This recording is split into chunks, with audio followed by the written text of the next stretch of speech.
you have used your platform and openly spoken about what it's like to be a Jew in a time where anti-Semitism is rampant, not just in America, but globally. What has this experience been like for you? I think especially as an athlete. So I think it's given me a very, athletes tend to think a lot. They tend to ruminate a lot. They go over their results. They go over just issues that they're confronting. Anti-Semitism it's always been a problem for me in sport. I experienced extreme anti-Semitism at the 2018 games. It's originally what pushed me to retire from sport altogether. A jury official at our competition just before the competition started disqualified a very key portion of my equipment.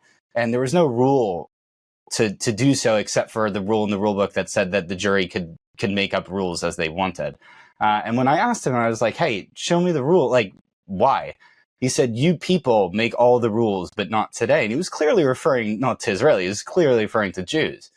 I take a look at anti-Semitism like any sort of...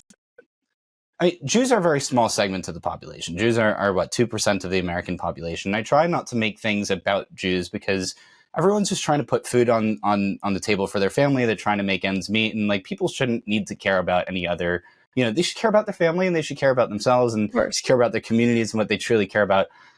To me, the whole thing is exposed societal issues in how we deal with each other. And it's not, Jews have generally been an easy target for when a social fabric starts to break down. They are on the receiving end of a lot of the fraying of that social fabric or what has caused it. I've seen a lot of what has given rise to the cover of anti-Semitism nowadays is DEI, or has been the explicit permission structure of intersectionality, of grouping people based on a socioeconomic hierarchy or an accomplishment hierarchy and viewing them as groups rather than as individuals. I think we're seeing quite deadly consequences of that in the United States, where for years we've looked at each other as classes, or not we, but a large amount of us have, and there's a permission structure to act against certain classes in the name of reparative or social justice. Father's Day is coming up. Again, I said this on my last episode. When I think about comfort, truthfully, I think about my dad. He's always been able to provide that for me, for my family. He's kind of just that safe person, right? I imagine many of you feel that. I think especially as a daughter, right? Having someone, such a fantastic protector and provider like my father, he's always been that. He continues to be that for me. I was super excited for Father's Day. I was able to gift him the all-day tee. That's something I actually added on this past week. And I gave him the Everywhere pant from Cozy Earth. It is basically his new uniform. It is breathable. It is flexible. It is effortless. This was awesome, I believe, for those dads who are virtually impossible to shop for. That is my dad. He always tells me, look, I don't need anything. Don't get me anything.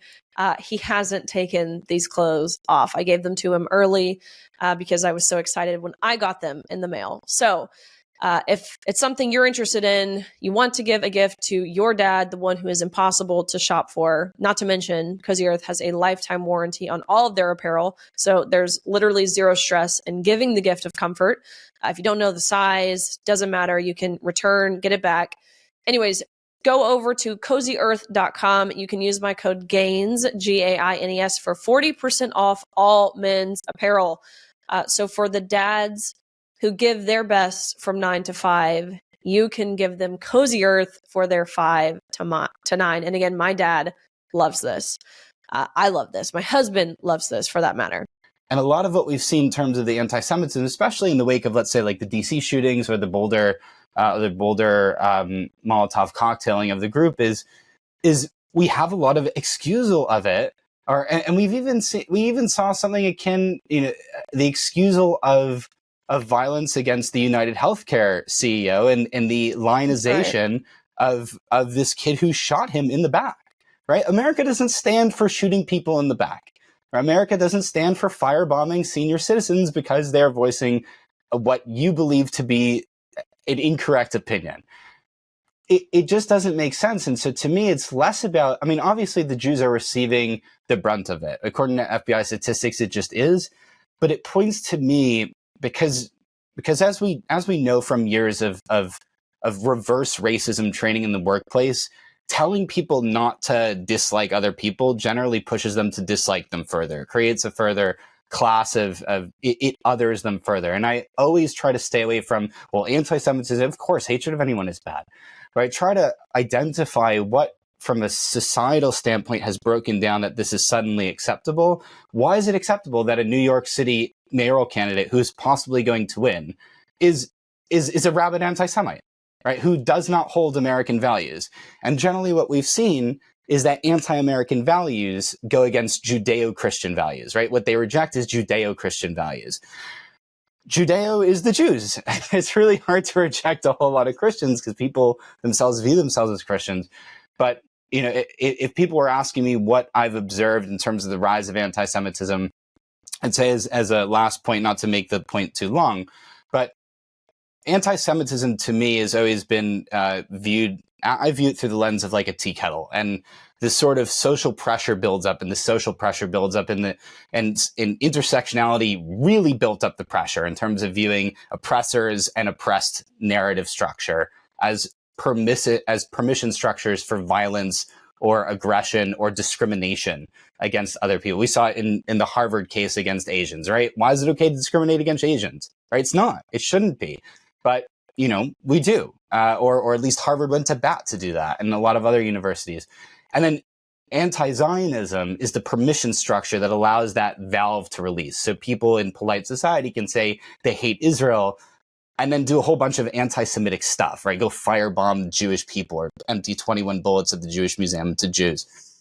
So, you know, just to end the point, if anyone's at home thinking about the problem of anti-Semitism, try not to frame it through the problem of Jews, because Jews shouldn't and don't affect you, right? We're all just people. What we should view it as is, how do we relate to our fellow man? How do we relate in society to other people? Has it been broken down into classes of people, and how are those classes based? Or is it purely what American values are supposed to be built on, which is, do we love democracy? Do we love each other? Do we love American Judeo-Christian values? And is our system rewarding people who strive for merit rather than restorative justice at the expense of others? I mean, what you just said, what it sounds like you just said to me, is that hatred is bad, discrimination is bad. I don't know who could listen to that and disagree with any of the points that you said. And to address the topic of, I guess, the people or athletes who identify as trans in this, understand nothing that we have discussed, no position that I have taken personally is a position out of hatred or ill will or animosity towards any one person or group of people. Again, it's just pointing out what is objectively and proven and factually and historically known to be wrong, yet suddenly we've gotten to this point in society where we accept it. So, I mean, I'm in full agreement with everything that you just said. That's pretty remarkably put, yet again. But you mentioned it. No, yeah. Well, seriously, you have mentioned already at this point, like, the risk that you face as an athlete, especially at that level, for speaking out, especially now, again, while actively training for the Olympics. And so I guess my question for you is, why now? Like, what compelled you to take the stances, and I say that plurally, that you've taken publicly? So I need to provide a small framework for how I view the role of athletes in general. So I'm of the view that when someone is a national athlete, when someone is striving to wear their country's flag, their individuality gives way to the only thing that matters, which is their country's flag. Right? And so it's the shut up and dribble sort of framework here. When it comes to the NBA or professional sports, that's your livelihood, that's your own platform, that's your own brand. But when you reach the level of stepping onto a World Cup stage or representing on the international stage, when you are the national athlete, the only relevance you have is the relevance the country gave you. And so it's inappropriate to use that platform to shoehorn in social, domestic, political preferences, right? You shouldn't be standing on a on a podium wearing the American flag or any other flag and making a political statement because America sent you there. And if that's not America's view, that's not your view in that moment. So that has always been how I operate, and it's how I continue to operate.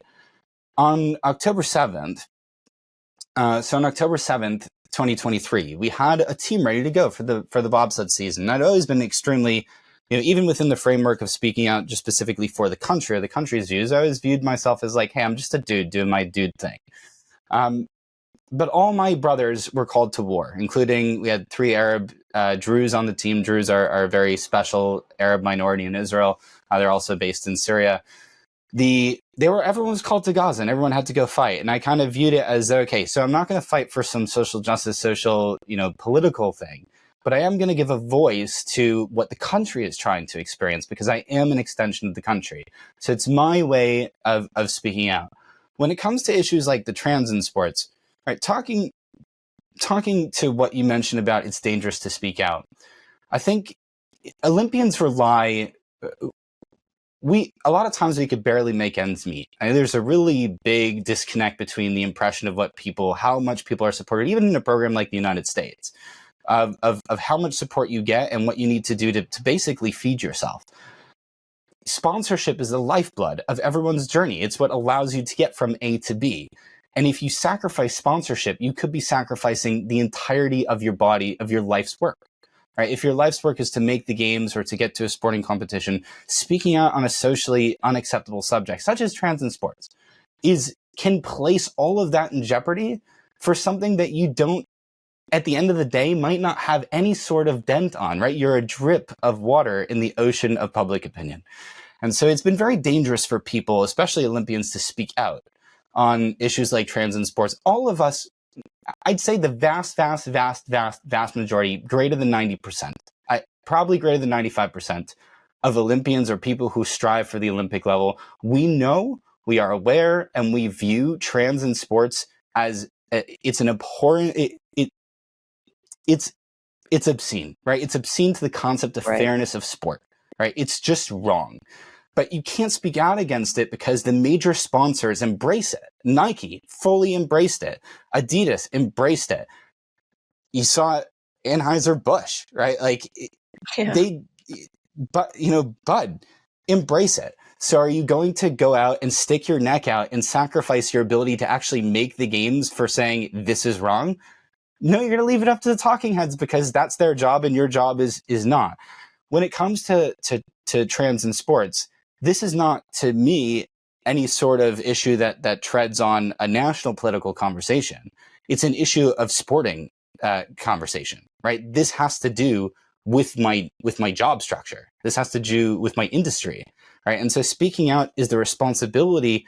So everyone has an obligation that's impacted by this. And first and foremost is men in sport, because men have oftentimes greater sponsorship opportunity to begin with than women, right? So a lot of advertising dollars do flow to men in sport. And so we do have, by default, a greater opportunity to potentially speak out without sacrificing much of the field, especially if a company is going to embrace trans people invading female sports spaces. Then by definition, a woman is going to be biting into a large part of that sponsorship apple by speaking out. Right. And it's quite dangerous for them. So we all have an obligation to speak out, and we truly are, right? Because it would be akin to seeing a sport rife with doping and seeing that just happen before your eyes and going, that's not my issue. That's not my deal. You're an athlete. You're a sporting individual. You have an obligation to speak out against unfairness in sport. This does affect spectators as well, by the way. And I think a lot of people say, like, what, it doesn't affect me. It does. There's a reason the Olympics are broadcast. These sports, when we walk into the Olympic Stadium for the opening ceremonies, in the Winter Games, there's like maximum 2,000 or 3,000 people in that stadium. But there's 1 billion people watching it. The Olympic sports and high-level sports are for the spectators, right? It's a show put on for you. And you come to watch a fair field of play of people pursuing athletic excellence. And that athletic, and you have a voice. You vote with your wallet, you vote with your feet. If you're all for viewing a sporting competition with a tilted field of play, just be honest about it. Just say like doping or unfair fields of play don't matter to me. But if you have any notion of, hey, this is a fair sporting competition, then you have an obligation to say unfairness in all forms, even if it hurts someone's feelings, is unfairness. Boom. It really should be. I mean, it really is that simple. I just wish everyone understood it as simply as you just put it.